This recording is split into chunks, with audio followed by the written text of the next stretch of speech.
You know when you trip over stuff on your bedroom floor before it's even 7 a.m. It's little annoyances like these that 3 years ago made me say, enough is enough. It was like a flip switched and I just couldn't take the clutter anymore. The stuff we weren't using, the stuff that was bursting behind closed doors, I just needed it gone. So I started decluttering, and within a few months, I think my home was unrecognizable. So if I had to start over today, these are the 6 simple steps I would follow. Step 1, start with the easy stuff.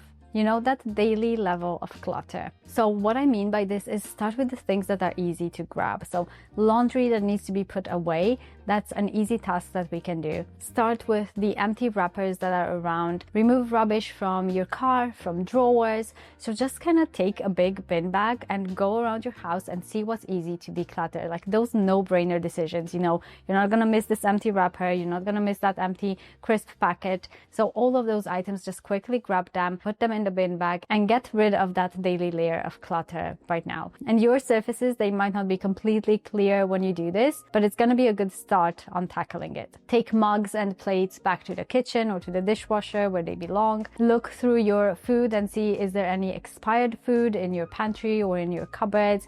Are there any spices you don't use, any ingredients, like condiments? Also, when it comes to your entryway or your dining table, it's a good time to look through the paperwork, because I know papers can accumulate so easily. It can be artwork from the kids' school, it can be papers that we bring, or bills and invoices, birthday party invites. It can be so many different things like that. So it's a good time to have a look through those and see if there's anything you don't need anymore, anything you can recycle, any junk mail that doesn't even belong in your home. These are the kind of easy things you can start with to make progress, even when it feels so overwhelming to start. I know it doesn't seem like much, but even doing this is going to make your space better. Step 2, tackle the kitchen. The kitchen is one of those major areas of our homes that can actually have such a big impact. It's one of the categories that will make the biggest change when you do declutter them, because we cook our food, we eat there 3 times a day, sometimes more if we have snacks in between. It's where we go in the morning to make our coffee. It's such a big part of our daily routine, and tackling it, making it simple and functional and clutter-free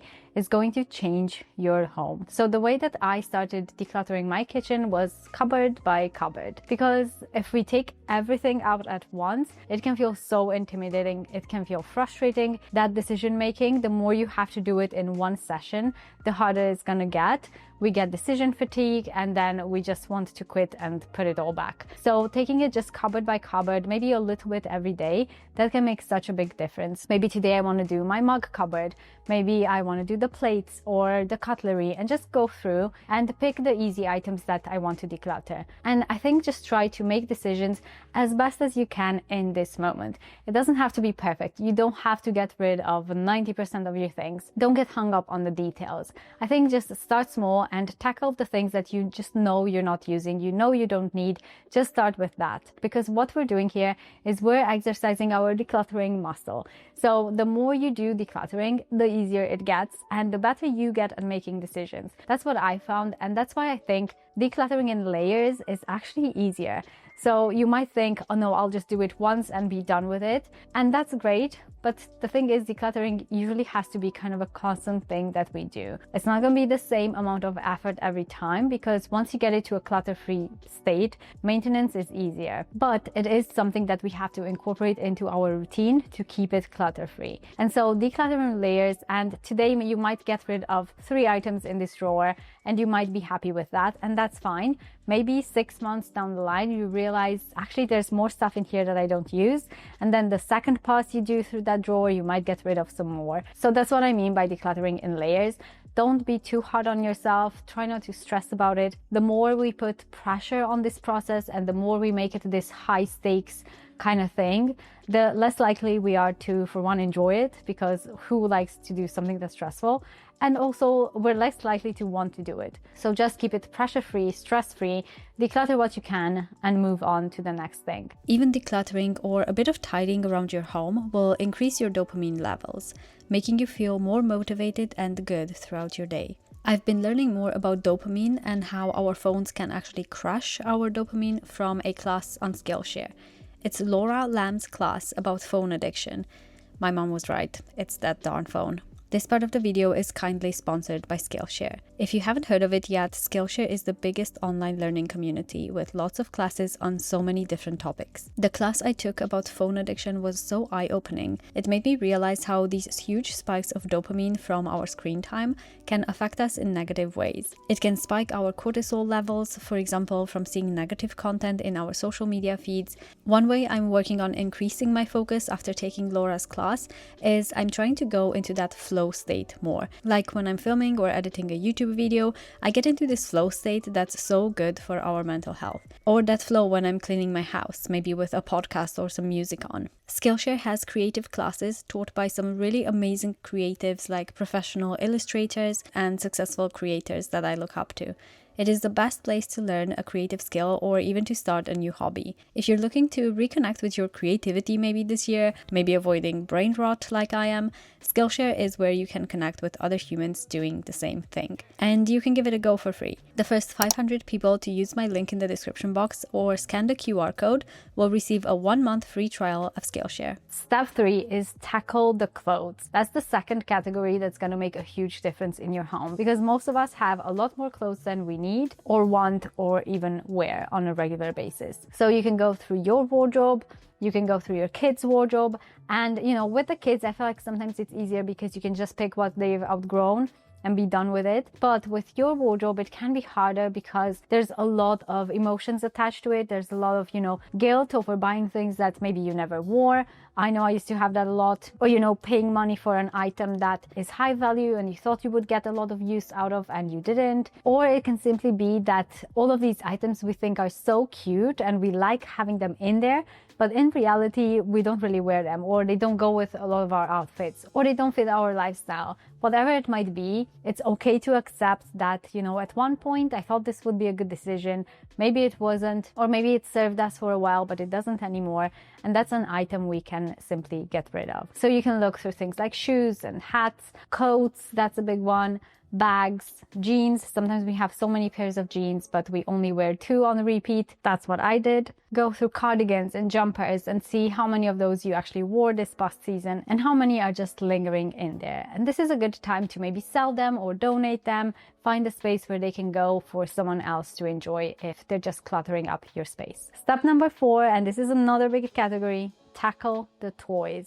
We tend to have way too many toys for our children, and I think we were very much guilty of this. And when my first baby was a baby or a toddler or, even preschool years, I felt like I wanted to buy so many things for him, and I would look in the shops and you would see these boxes of toys that said hours of fun on them or hours of entertainment. And when you're a busy or you're a stressed out mom, you're tired, you just want a few minutes to yourself to drink your coffee hot, we are so likely to throw money at any problem like that. And we think that, buying this toy is gonna get us that. But then throughout the years, I realized it does not. I bought so many toys, we had so many different options, and all he wanted to play with was me.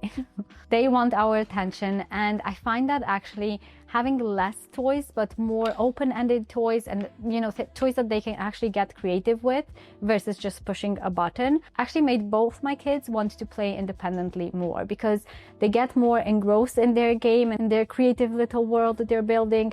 And so they still want you, especially in the beginning, but once they get more and more into their game, you can kind of step away a bit and let them enjoy. And this whole process does not take a lot of toys, and reducing them can actually make a huge difference, because I find that if we are overwhelmed by the toys as parents, they are overwhelmed by the toys. And there's this famous experiment where they gave children 4 toys versus 16 toys and see which category played best. And they always found that having less toys meant children were more engaged in active play. They were playing more independently. They were just getting creative with the items that they had.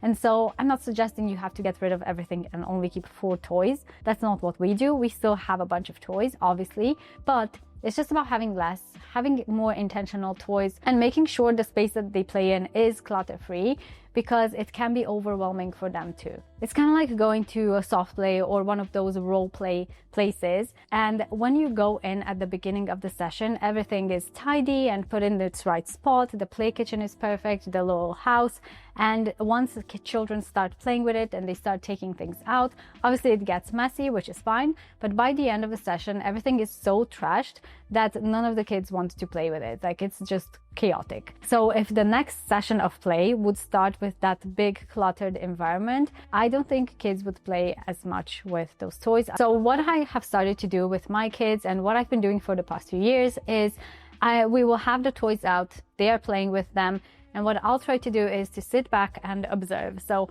I'll just try to notice what toys they maybe take out or they dump on the floor, but they don't really play with, they just sit there. So maybe they dump out a whole basket of toys so that they can find the one toy that they wanted to play with. And then as we go along, as we're observing these things, we can just set aside some of those toys that we notice they're not playing with, and we can either put them in a toy rotation, so give them a chance to kind of cool off, see if they actually remember them or if they ask for them back. And if not, then those are some toys we can declutter. And I'm not saying you have to be radical, it doesn't have to be strict, but just doing this a little bit at a time and just keeping toys that they play with can actually make such a big difference to how well they play and also our stress levels. Because if we are calm, if we are present and playing with them and enjoying our space together, then that's a much nicer experience for both parents and children. And by the way, if you need more help with decluttering, I have my free decluttering checklist waiting for you in the description box. Step number 5 is to give things a home. Now, it doesn't have to be perfect. Not everything has to have a perfect little spot that you already know right away. It's just giving things a space for now. And for this, drawers or bins or baskets can be really, really helpful. So you can have a basket for car toys, a basket for magnet tiles, a basket for your batteries and utility items. So just kind of look at the major categories that are maybe laying around on your flat surfaces. See if you can find a little spot for them, and that's where they go. Again, it doesn't have to be perfect now. We're gonna optimize it later, but just find a spot for them so they're not laying on your floors or on your flat surfaces. And what I have found is that as you declutter, you actually have less organizing to do because there's just less stuff.